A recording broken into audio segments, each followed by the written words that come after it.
والاستفادة والحث على تمسك بكتاب الله وسنة رسول الله صلى الله عليه وسلم والدعاء إلى الهدى والدلالة على الخير وابتغاء وجه الله ومرضاته وقربه وثوابه سبحانه وتعالى. أما بعد, InsyaAllah pada malam ini kita akan sentuh sedikit berkenaan dengan surah Al-Baqarah ayat yang pertama sampai yang kelima. Kita tadabbur sikit ayat Al-Quran. Allah Subhanahu wa taala berfirman, A'udzubillahi minasyaitonir rajim. Bismillahirrahmanirrahim. Alif Lam Mim. Dzalikal kitabu la raiba fihi hudan lil muttaqin. الذين يؤمنون بالغيب ويقيمون الصلاة ومما رزقناهم ينفقون والذين يؤمنون بما أنزل إليك وما أنزل من قبلك وبالآخرة هم يوقنون أولئك على هدى من ربهم وأولئك هم المفلحون. Alif Lam Mim, hanya Allah saja yang mengetahui maknanya. Dzalikal kitabu la raiba fih. Demikian kitab, iaitu Al-Quran yang Allah Subhanahu wa taala turunkan kepada Nabi Muhammad sallallahu alaihi wasallam, la raiba fih, tidak ada raib. Apa raiba? Ai syak. Tidak ada keraguan pada Al-Quran. Hudal lil muttaqin, yang mana Al-Quran itu menjadi petunjuk kepada orang yang beriman ataupun orang yang bertakwa. Sebagian ulama mufassirin mengatakan bahawa hudan ai nura, cahaya, iaitu cahaya. Mula-mula Allah Subhanahu wa taala bagi tahu bahawa Al-Quran itu tidak ada keraguan padanya. Dengan makna apa? Dalam Al-Quran itu tidak ada syak wa sangka. Tidak ada perkara yang boleh kita merasakan betul ke tidak. Sebab apa? Awal-awal sekali Allah Subhanahu wa taala kata apa? Zalikal kitab la raiba fih. Tidak ada keraguan dalam Al-Quran. Dan Al-Quran itu hudan lil muttaqin. Dia jadi petunjuk kepada orang yang bertakwa. Petunjuk kepada orang yang bertakwa. Kemudian daripada ayat yang kedua sampai ayat yang keempat, Allah Subhanahu wa taala nak bagi tahu apa ciri-ciri orang yang bertakwa. Siapa dia yang dikatakan orang yang bertakwa? Hudal lil muttaqin, petunjuk kepada orang yang bertakwa. Siapa dia? Alladzina yu'minuna bil ghaib. Yang pertamanya, sifat orang yang bertakwa ini adalah dia beriman dengan perkara-perkara ghaib. Apa makna iman? Dia membenarkan dalam hati, bukan semata-mata dia tahu berkenaan dengan alam ghaib, tetapi dia percaya, letak dalam hati dia dengan kepercayaan yang jazab 100%. Tuan-tuan puan-puan dirahmati oleh Allah Subhanahu wa taala, bab akidah ni dia berbeza dengan bab fiqh. Apa bezanya? Bab iman ni dia membicarakan berkenaan dengan sama ada iman ataupun kufur. Kalau bukan iman, maka kufurlah dia. Berbeza dengan masalah fiqh. Masalah fiqh dia membicarakan berkenaan dengan hukum hakam. Halal, haram, sunat, makruh dan harus. Tetapi berkenaan dengan akidah ini, dia membicarakan berkenaan dengan iman dan kufur. Kalau kita pergi pada perbahasan fiqh, tuan-tuan puan-puan dirahmati oleh Allah Subhanahu wa taala, dalam fiqh itu masih lagi boleh diterima masalah berkaitan dengan zon. Berkaitan dengan zon, iaitu apa? Kepercayaan terhadap sesuatu perkara itu tidak sampai kepada tahap yakin. Apa itu yakin? 100% dia percaya. Kalau zon ni 75% dia percaya, 25% dia tak percaya. Tapi dalam bab akidah ni, tuan-tuan puan-puan dirahmati oleh Allah Subhanahu wa taala, dia hanya berkaitan dengan yakin. 100%. Dengan makna apa? Bila kita kata Allah ada, ya Allah ada. Yakin, letak dalam hati. Tak boleh dalam hati, ada ke tidak Allah ni? Walaupun hatinya berat kepada ada, tapi masih lagi ada syak. Ada ke tidak ni? Malaikat wujud ke tidak? Awak tak nampak pun. Hak tu bahaya tu. Sebab apa? Bab akidah ni jangan main-main, tuan-tuan puan-puan dirahmati oleh Allah Subhanahu wa taala. Sebab apa? Dia berkait dengan Tuhan. Berkait dengan Nabi sallallahu alaihi wasallam. Pesong sikit maka bermasalahlah iman kita. Sebab itulah awal-awal sekali Allah Subhanahu wa taala bagi tahu sifat orang yang bertakwa adalah dia beriman dengan perkara ghaib. Sebelum kita pergi kepada perbahasan apa itu perkara ghaib, kita kena tahu apa makna takwa. Apa makna takwa? Tiap-tiap hari Jumaat, Tok Khatib duk sebut ittaqullah, ittaqullah. Bertakwalah kamu semua. Apa makna takwa? Apa makna takwa? Takwa dengan makna apa? Cara mudah kita nak faham takwa dengan makna takut kepada Allah. Takut kepada Allah Subhanahu wa taala. Ataupun kita pergi dalam sikit apa? Melaksanakan segala perintah Allah dan meninggalkan segala larangan Allah. Pergi dalam sikit lagi. Apa makna takwa? Di samping dia melaksanakan segala perintah Allah Subhanahu wa taala dan menjauhi segala larangan Allah Subhanahu wa taala, dia ada sikap warak. Warak ni apa tuan-tuan puan-puan? Bukan nunduk jalan. Itu bukan warak. Itu bukan warak. Warak ni apa? Dia jaga diri dia daripada perkara-perkara syubhah. Halal ke tidak ni? Sebab apa tak ada sijil halal Jakim? Tapi tengok Pak Lepai pun makan kedai Cina ni. Tak, dia was-was. Halal ke tidak? Orang warak dia tak pergi. Orang warak dah. Bahkan pada zaman dahulu, tuan-tuan puan-puan dirahmati oleh Allah Subhanahu wa taala, para alim ulama melarang kita makan kat tepi jalan ni. Tok-tok ayah kita ni, tok wan kita, moyang-moyang kita, sampai tara tu depa nak jaga diri depa, masak kat rumah. Nak makan ayam tak beli kat luar, sembelih sendiri. Sebab apa? Nak jaga, takut cuba. Sebab apa? Makanan ni bila kita makan dia akan jadi darah daging kita. Sebab itulah kalau tengok dalam hadis Arba'in Imam Nawawi radhiyallahu ta'ala wa arda, dia ada menceritakan berkenaan dengan hadis Nabi sallallahu alaihi wasallam yang mana Nabi kata apa? Ala fi jasadil mudghatan. Ketahuilah dalam diri kamu tu mudghatan, ada satu daging. Bila baik daging tu, baiklah seluruh anggota badan. Bila buruk seluruh anggota badan. Ala wahiya al-qalbu. Ketahuilah daging itu adalah hati. Hati itu memberi peranan penting dalam diri kita. Nak tahu hati orang tu baik adalah tengok dengan perbuatannya. Kenapa? Perbuatan itu adalah manifestasi daripada hati dia. Hati baik, tangan akan baik, tidak mencuri, tidak pukul orang. Hati baik, mata pun akan melihat perkara baik. Tengok Al-Quran, tengok benda-benda ciptaan Allah Subhanahu wa taala. Hati baik, telinga akan mendengar perkara baik. Dengar Al-Quran bukan dengar mengumpat, membawang lidah. Sebab apa? Hati dia memberi isyarat kepada akal, dan akal memberi arahan kepada anggota badan. Sebab itulah para alim ulama, terutamanya ulama tasawuf, amat tekan berkenaan dengan hati. Sebab apa?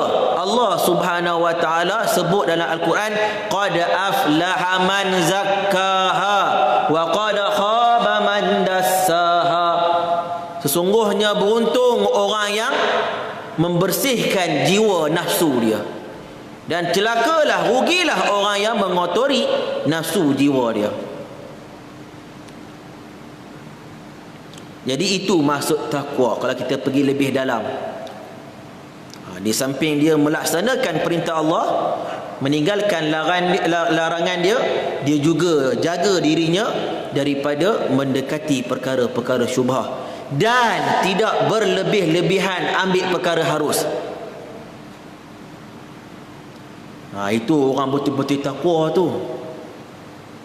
Takwa bukan pakai serban, pakai jubah, itu orang takwa. Tak. Orang kita sekarang ni hukum ikut zahir. Masya Allah, tu Haji pakai serban. Ketakwaan bukan diukur oleh daripada sudut zahir, tetapi ketakwaan itu dia diukur daripada hati. Daripada hati. Boleh ke kita ambil benda halus? Boleh. Cuma kalau kita nak jadi orang yang betul-betul berpegang dengan ajaran agama Islam ni, dia tak berlebihan. Kalau tuan-tuan puan-puan buka ayat Al-Quran, Allah Subhanahu wa taala kata apa? Kulu washrabu wala tusrifu. Apa tuan-tuan faham? Allah kata apa? Kulu, makanlah. Kulu washrabu, minumlah. Tapi Allah kata apa? Wala tusrifu. Jangan kamu melampau. Tengok. Allah kata nak makan, makan, bismillah. Nak minum, minum, bismillah. Tapi Allah kata apa? Ada guideline dia, ada dobit dia, ada batas dia. Wala tusrifu, jangan kamu melampau. Satu hari, guru kami Mazarhi, salah seorang wali Allah dekat Kedah, Pak Sumit, kalau tuan-tuan kenal. Tak? Pak Sumit. 5 pi ziarah Pak Sumit. Masuk besok biasalah kenalan semua tu. Pak Sumit suruh guru kami tu ambil Al-Quran, ambil Al Quran, ambil buka ayat kulu washrabu wala tusrifu. Dia kata, hang tafsir Sat, terjemah Sat. Kita kalau dengan tok guru ni jangan buat pelatau. Tak?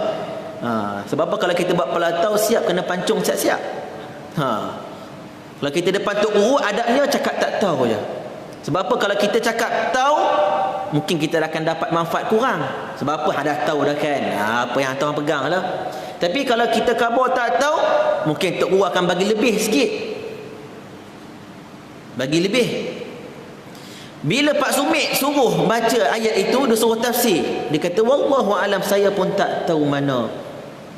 Dia kata, nampak dekat atas meja tu ada air masak, ada air sirap.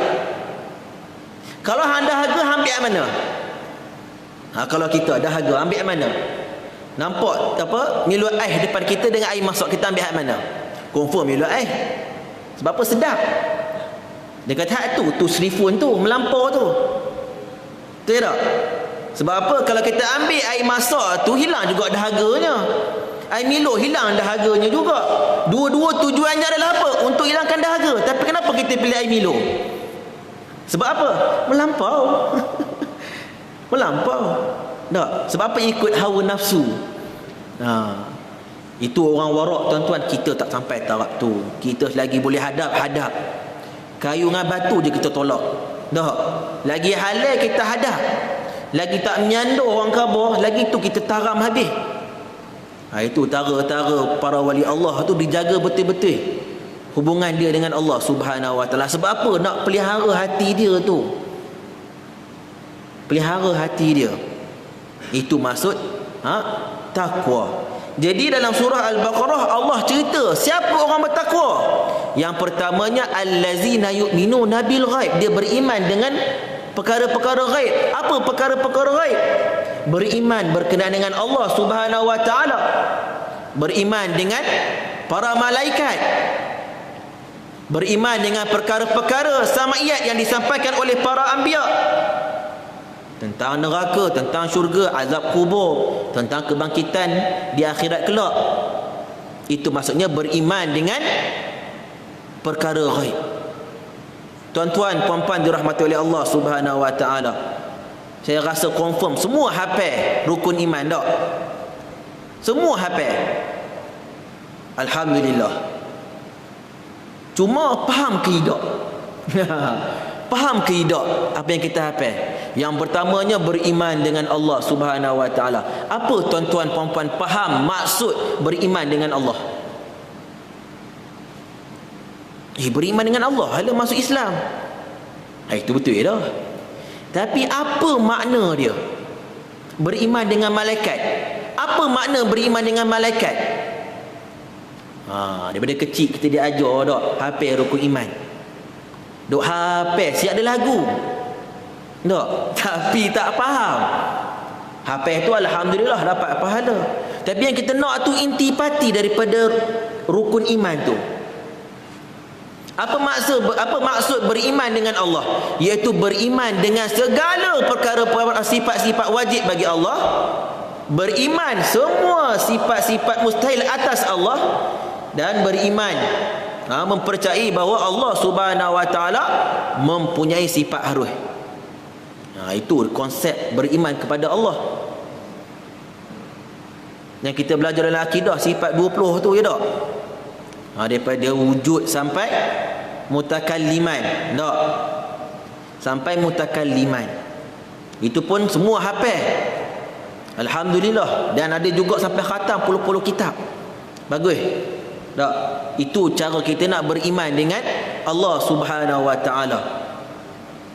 Beriman juga bahawa Allah itu tidak bersifat dengan sifat-sifat kekurangan. Allah itu tidak menyerupai makhluknya. Dan juga beriman bahawa Allah juga mempunyai sifat harus. Apa sifat harus bagi Allah? Iaitu Allah tak wajib ke atas dirinya untuk melakukan apa jua. Contohnya macam mana?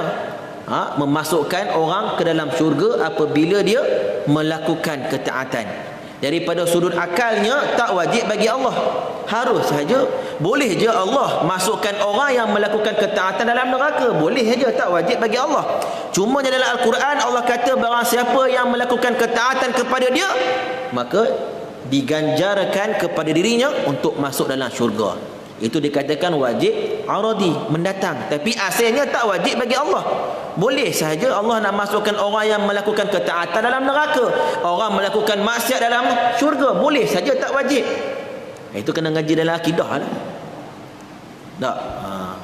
Itu beriman dengan para malaikat. Macam mana kita nak beriman dengan para malaikat? Beriman, mengetahui bahawa para malaikat itu makhluk Allah, bukan anak Tuhan. Dan malaikat itu dicipta daripada cahaya, tidak berjantina, tidak ada nafsu. Itu cara kita nak beriman dengan para malaikat.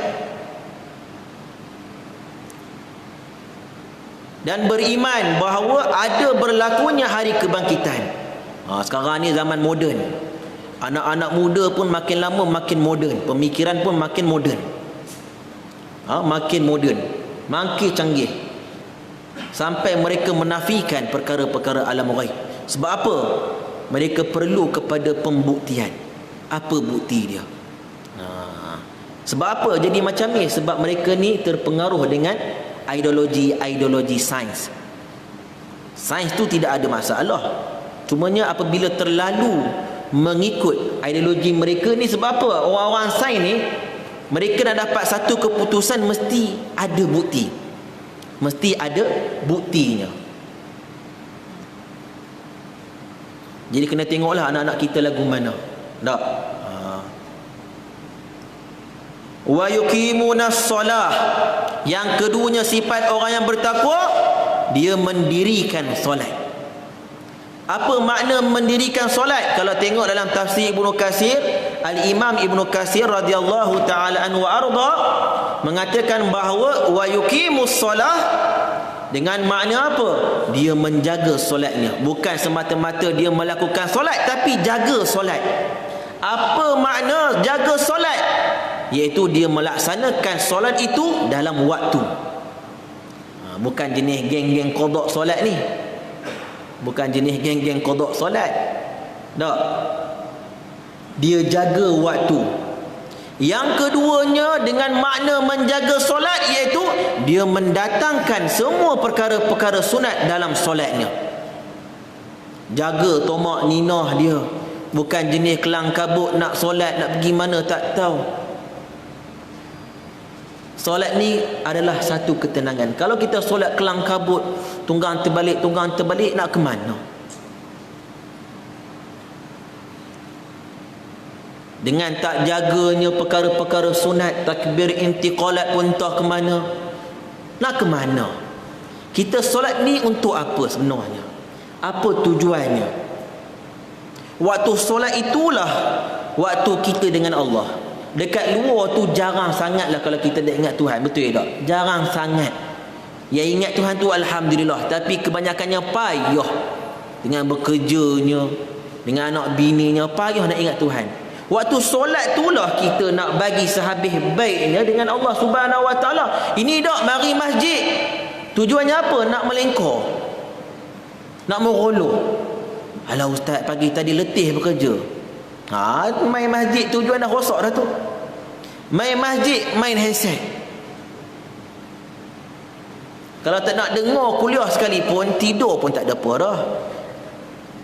Tidur je lah. Ini tak. Arwah Tok Wan saya pernah bagi tahu. Dia kata nanti waktu akhir zaman nanti, waktu zaman hang besar nanti, hang akan nampak orang bawa dunia dalam masjid. Sampai hang akan dengar tak lagu dalam masjid. Waktu tu kita tak terfikir. Main mana orang main muzik dalam masjid. Koi besar kita nampak. Rupanya handset. Saya pernah sekali lah baru-baru ni tengah mengajar, ada ayah-ayah nak menyembang. Dereh pula tu. Dereh pula tu. Sama naik suara dia dengan suara saya.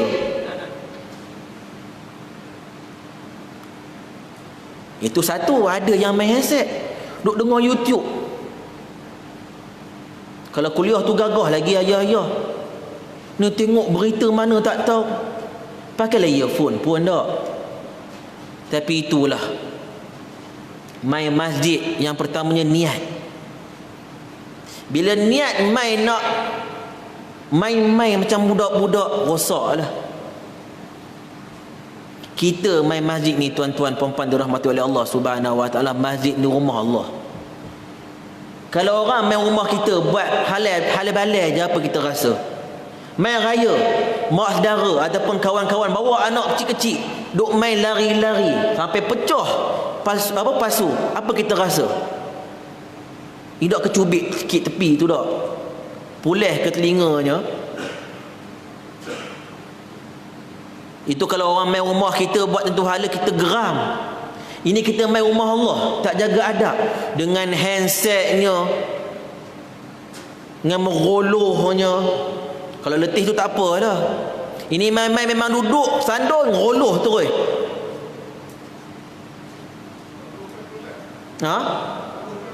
Nido. Tidur. Khabar tidur macam kasar sangat tak? Main-main meroloh. Jenuh. Bila kita dengar makin lama makin dereh suaranya, saya kata, Pak Haji nak ceramah ke saya boleh bagi mikrofon? Yang dia sengih. Tahu pun. Sebab apa kita main rumah ni, rumah Tuhan ni kena jaga sungguh-sungguh. Macam mana hidup nak berkat tuan-tuan puan-puan, main rumah Allah pun main halal balai. Duk bising hidup tak berapa nak berkat. Duk bising doa-doa tak dikabulkan oleh Allah. Cek diri sendiri, cek ibadah, cek hubungan dengan Allah Subhanahu Wa Taala lagu mana?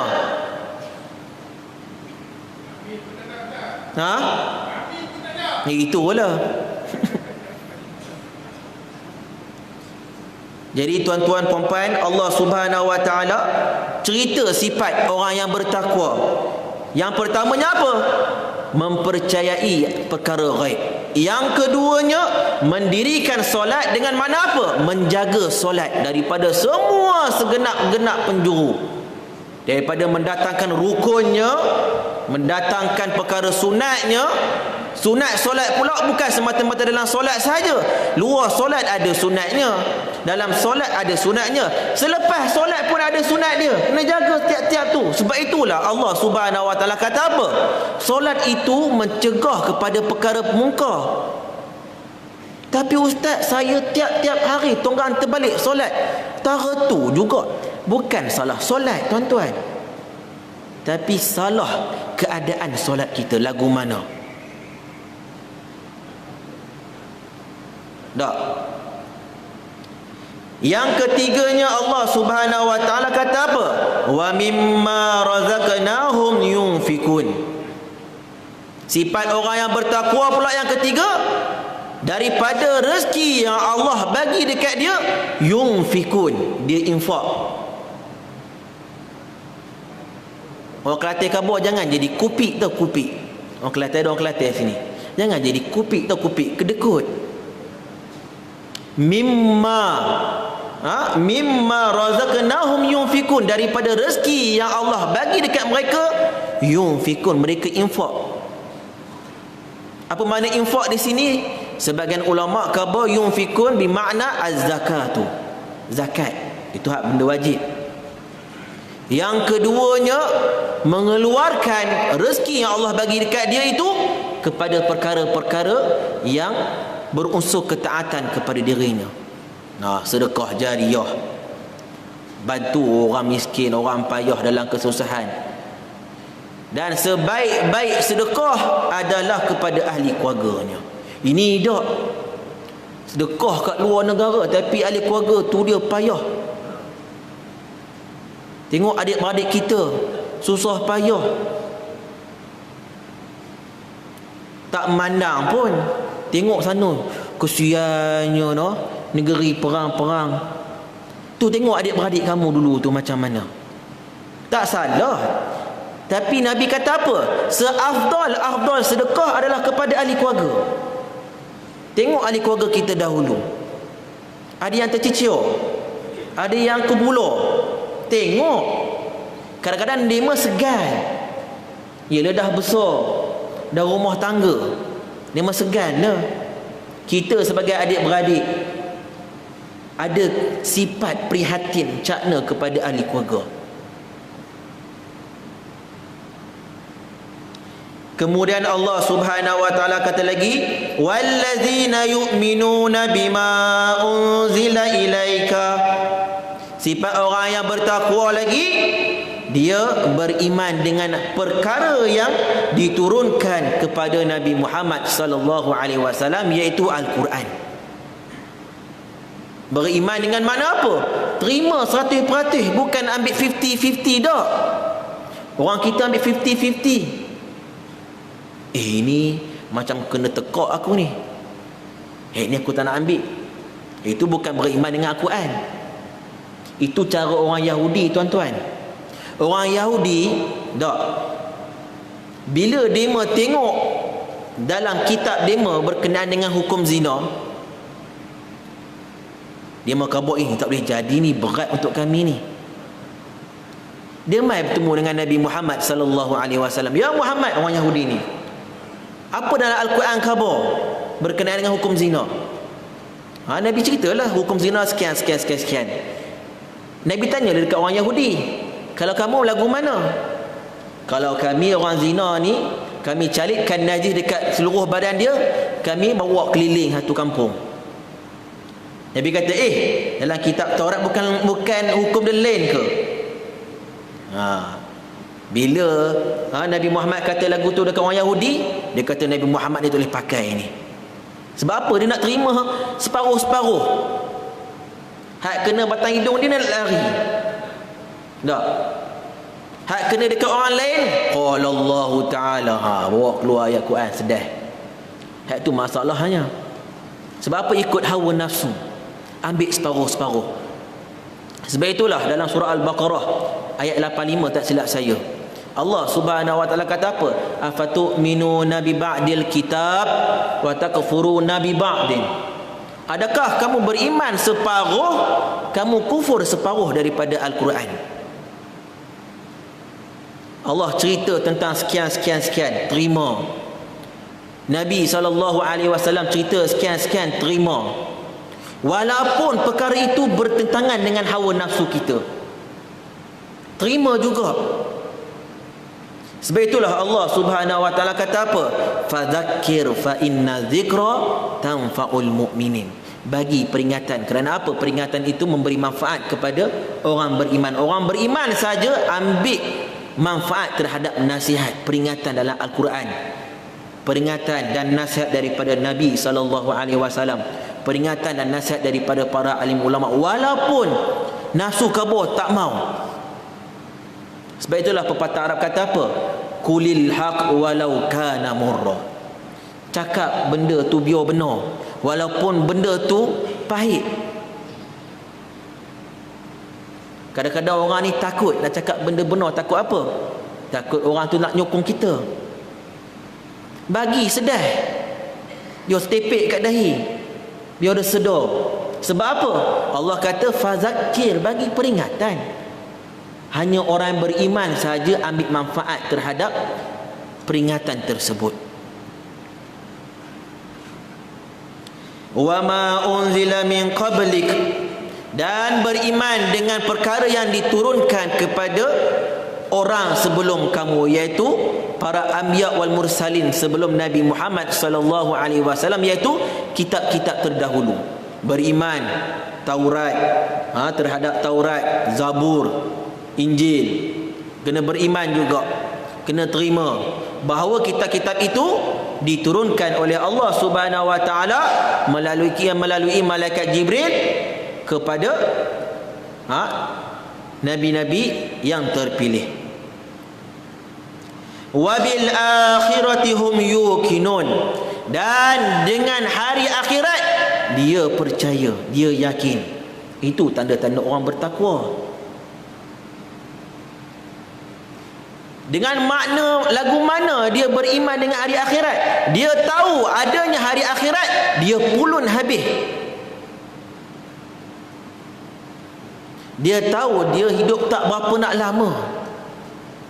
Kalau tuan-tuan puan-puan dirahmati oleh Allah Subhanahu wa taala, tiap-tiap kali kita dengar ayat ini, bila sampai perkhabaran berkenaan dengan kematian, inna lillahi wa inna ilaihi rajiun, sunat kita lafazkan perkataan tersebut bila kita dengar perkhabaran kematian seseorang. Inna lillahi wa inna ilaihi rajiun. Apa makna dia? Daripada Allah kita datang, kepada Allah juga kita pergi. Dengan makna apa? Ada permulaan, ada pengakhiran. Dengan makna apa? Tak kekal mana pun kita duduk dekat dunia ni tuan-tuan. Ada tuan-tuan jumpa orang hidup 200 tahun? Ada. Paling lama lah kita jumpa 100 lebih, betul tak? Itu pun jenuh nak berjalan, bongkok 7. Nak makan ayam pun tak boleh dah, nak ngunyah tak ada gigi. Dengan makna apa? Tak lama mana hidup dekat dunia. Jadi bila dia dengar wabil akhirati hum yuqinun, dengan hari akhirat tu dia percaya. Lagu mana? Dia pulun untuk hari akhirat. Dia tahu dia hidup dekat dunia tak lama. Bila dia tahu dekat dunia hidup tak lama, dia pulun buat amal ibadat bersungguh-sungguh. Jaga ibadah solatnya, kualiti solatnya, bukan buat halal balal. Sebab apa tuan-tuan puan-puan dirahmati oleh Allah Subhanahu wa taala? Kerana awal-awal sekali dalam kubur, amalan pertama sekali yang malaikat akan tanya, akan buat spot check adalah solat. Kalau solat pun halal balal, koyak rabak, jangan harap amalan lain Allah Subhanahu wa taala nak terima. Sebab itulah Nabi kata apa? As-salatu imaduddin. Solat itu tiang agama. Wa man hadamaha faqad hadamaddin.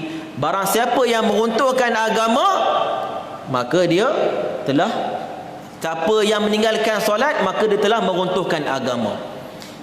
Solat itu adalah tiang agama. Kalau tak ada tiang, tuan-tuan, roboh masjid ni. Menunjukkan bahawa apa? Solat itu adalah keutamaan. Bagaimana kita nak dapat kualiti solat yang sempurna? Mengaji. Bukan buka YouTube tengok Hindustan. Dekat YouTube, Facebook bersepah pengajian. Tambah-tambah lagi zaman PKP ni bersepah kuliah online. Kelas online, daurah kitab online. Ada berbayar, ada percuma, pilih aja. Sebab apa tuan-tuan? Sebab nanti dekat akhirat nanti Allah akan tanya, Muhammad, aku bagi hang umur 63 tahun, hang buat apa? Muhammad, aku bagi hang duit sekian-sekian, rezeki banyak ni banyak tu, hang buat apa? Muhammad, aku bagi hang kesihatan, hang buat apa? Allah akan tanya. Waktu ni kita tak nampak tuan-tuan perempuan seronok, masih hidup lagi. Waktu kita mati nanti baru kita, orang kata apa, baru sedar.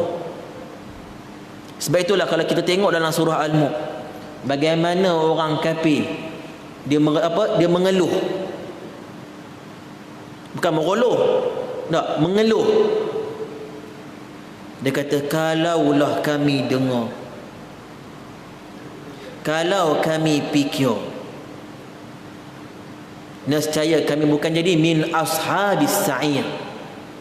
Kalau kami dengarlah apa yang Nabi sebut, kalaulah kami fikir apa yang Nabi apa bagi tahu dekat kita, tidaklah kami daripada min ashabis sa'ir, daripada ahli neraka. Tapi nak buat mana lagu, nak buat macam mana? Dalam kubur meraung letara mana, menangis keluar air mata darah dah, kamu tak akan dapat hidup balik. Hadap dah azab api neraka tu. Lagi masih hidup, hisap diri sendiri sebelum tidur. Sebelum tidur, sebelum lelap mata tu, fikir hari ni aku buat apa, dosa apa yang aku buat. Sebelum tidur. Sebab apa? Takut-takut kita lelap mata, bangun-bangun marok buka, jenuh rumah, tak ada nak tobat. Celik-celik marok buka, ya Allah, tak ada nak tobat. Tak boleh nak minta dekat Tuhan, ya Allah bagi aku 2 saat nak tobat. Tak, hadaplah. Jadi sebelum tidur tu, hisap, hitung diri, aku buat apa pagi tadi. Daripada awal bangun tidur sampai sebelum tidur, hitung aku duk buat apa. Tengah-tengah petang sambil-sambil duk tunggu maghrib, lepak dengan kawan, duk sembang pasal apa. Hari ni aku makan apa, halal ke ada syubhah. Waktu yang aku hadapi pada hari ni aku buat apa, manfaat ataupun perkara mungkar, sia-sia lara.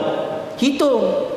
Kalau banyak perkara-perkara maksiat, banyak perkara lara, istighfar sebelum tidur, taubat dekat Allah Subhanahu wa taala, menyesal. Dan azam bahawa bila awak bangun tidur esok hari, awak tak mau buat dah, azam.